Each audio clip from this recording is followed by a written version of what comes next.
Hey guys, it's me, Claudine. I hope you're enjoying your summer, but I just wanted to pop on really quickly just to see how you all are doing. In my house, I have a couple of my kids, my husband that, whenever the springtime comes, it's allergy season. But what's even worse is having a summer cold. So of course, these ugly Scottie boxes are all over the house, but I just want to show you a quick way that you can make it nice and pretty. Here's how you do it.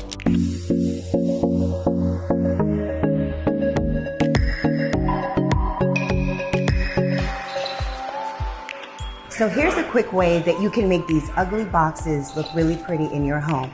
Just get a vase, something about this height, all right? Grab your box, find the first opening, which is usually on the side of it. This is usually the top.